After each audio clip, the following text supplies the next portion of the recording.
आयो दुल्हा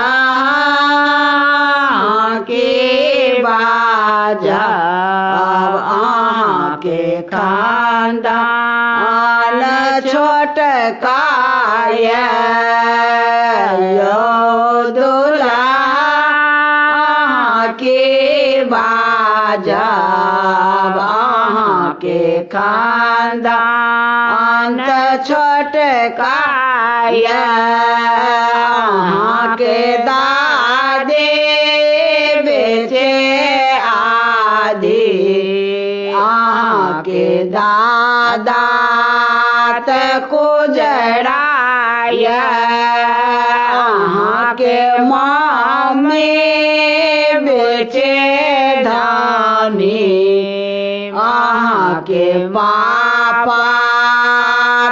बनिया यो दुल्हा के बाजा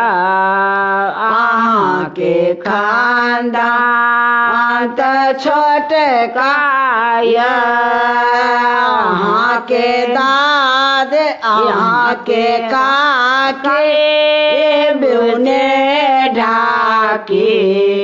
अहाँ के काका डोमराय अहाँ के काके बुने ढाकी अहाँ के काका डोमराय अहाँ के दे बेचे अहाँ के पीसा लिया यो दुल्हा के बाजा अहाँ के खानदान बड़ छोटकाय अहाँ के नानी छाटे कानी अहाँ के नाना जमाय अहाँ के मामी बुने धामी अहाँ के मामा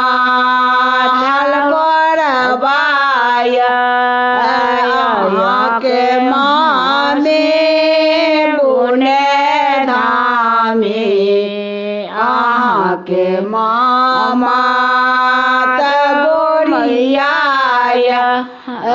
यो दुल्हा के बाजा अहाँ के खानदान बड़ छोटकाय अहाँ के बहिनी सुने न कहिनी अहाँ के बहिनो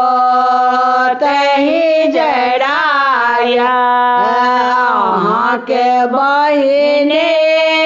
सुने न कहिनी अहाँ के बहिनो तही जराय यो दुल्हा के बाजा अहाँ के खानदान बड़